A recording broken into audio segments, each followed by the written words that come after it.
Welcome to Bible Fiber, where we explore the textures and shades of the biblical tapestry. I'm Shelley Neese, president of the Jerusalem Connection, a Christian organization dedicated to sharing the stories of Israel's people, both ancient and modern. I'm also the author of the book Bible Fiber, a 52-week study of the 12 minor prophets, available on Amazon. This week's Torah portion is Ki Tissa, which covers Exodus 30:11 to 34:35. It is also the week Jews in Israel and abroad celebrate Purim. Purim is the joyous Jewish holiday that celebrates the survival of the Jewish people in the ancient Persian Empire, after a plot to annihilate them was thwarted by the bravery of Esther and the steadfastness of Mordecai. This week's Torah portion presents a narrative pendulum that swings from Israel's highest high, the giving of the Ten Commandments, to her lowest low, the casting of the golden calf. The Israelites had just seen the presence of God descend on the mountain in a display of fire and cloud. Struck with awe, they committed themselves to obey his commandments. But that resolve was short-lived. When Moses stayed on the mountain for 40 days, the wait felt like an eternity to the people below. Alone in the wilderness and unsure if their leader was ever coming back, their fear led to bad choices. Restless and afraid, they demanded a God they could see and touch. They defaulted to the visual language they had learned over generations in Egypt, where the bull was a symbol of strength and fertility. The Egyptian god Apis was often depicted as a bull. By casting the golden calf, they were trying to force the God who rescued them into a shape they could understand and control. In the absence of Moses, the people turned to Aaron. Aaron was passive, and he went along with the mob. Instead of standing firm, he facilitated the idolatry, even instructing the people to bring him their gold jewelry. When Moses later confronted him, Aaron offered a weak defense. He acted as if the calf had miraculously appeared from the flames. When God witnessed the apostasy, he told Moses that he was done with Israel. He raged, "I have seen this people, how stiff-necked they are. Now let me alone so that my wrath may burn hot against them, and I may consume them. And of you I will make a great nation." The image of a stiff-necked person comes from agriculture. It describes an ox that tenses its neck muscles so it cannot be guided by the reins. God is telling Moses that the Israelites are incapable of submitting to his authority, like a stubborn ox. Moses begged God to spare the stiff-necked people that he leads. He took the exact reason God gave for wanting to destroy them and used it as the reason God must stay with them.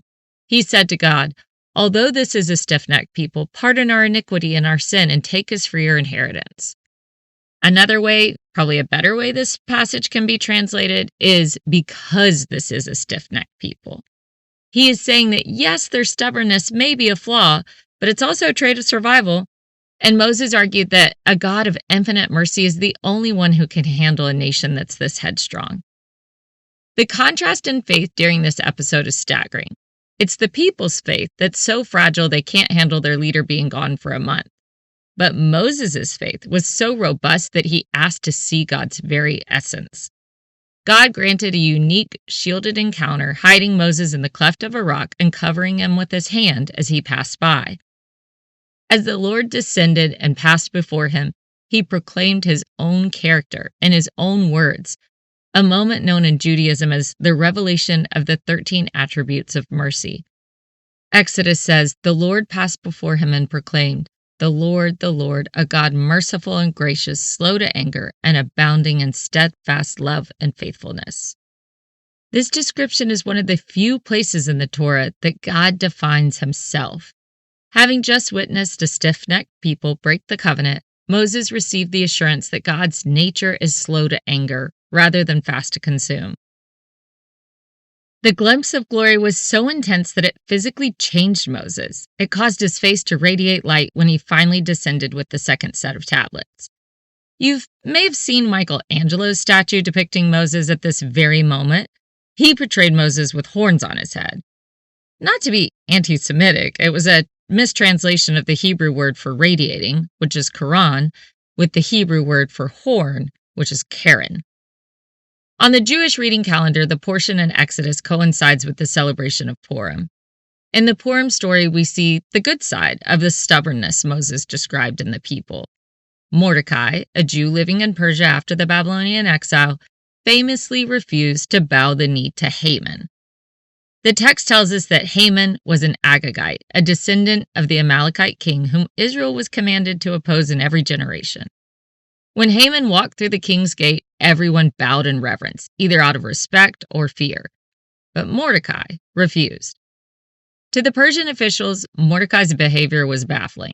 They asked him day after day why he would risk his life and the safety of his people over a simple gesture. Mordecai's response was simple. He was a Jew. His stubbornness was a refusal to pivot his loyalty away from the one true God. At Sinai, the people's stiff necks prevented them from bowing to God's leadership. But in Shushan, Mordecai's stiff neck prevented him from bowing to an idol of human pride. He proved that the very trait that makes Israel difficult to lead also made them impossible to defeat. When directed towards the Lord, this relentless loyalty becomes a shield that ensured their survival of the nation. Bible Fiber likes to connect the stories of ancient Israel to modern Israel when it applies. I try not to force it, but sometimes, like this week, the parallel is just a flash of the obvious.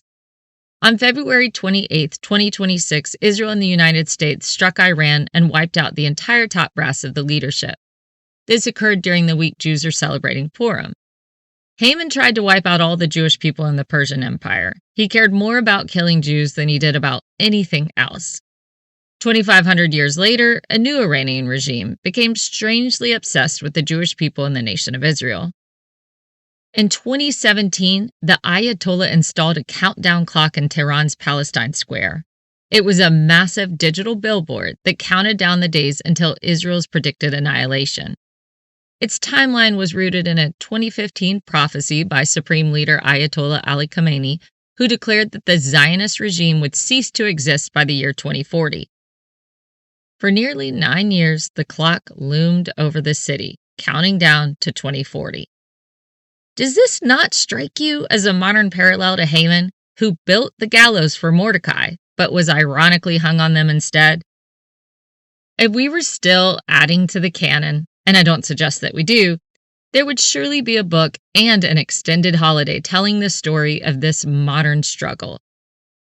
It would recount how a Persian dictator made the fatal decision to gather his entire top brass in one above-ground headquarters, at the exact moment that the U.S. had positioned a third of its naval and air assets towards Tehran. How does a leader make such a catastrophic failure of judgment? Like Haman, Khamenei's pride and anti-Israel obsession clouded his judgment, leading him to a sudden end. And how are the stiff-necked people of Israel faring? Their stubborn faith continues to ensure their survival. Even while stuck in bomb shelters and forbidden from large gatherings as Iran rained missiles over many Israeli cities, they stay in costume. They are reading the story of Esther, spinning their groggers, and celebrating the elimination of the most recent tyrant set on their destruction. But may God receive all the glory, all the credit, and all the praise. We are blessed to see the divine hand so obviously at work in the world today, and we are certain that even if our Messiah has tarried in the heavens for 2,000 years, we will not give up on our faith. We will not let go of the thread that connects this all. We will keep our eyes towards heaven and maintain a vigilant awareness of the things God delights in and the things he destroys. God bless Israel, God bless America, and protect us all. Shabbat Shalom and Am Israel Chai.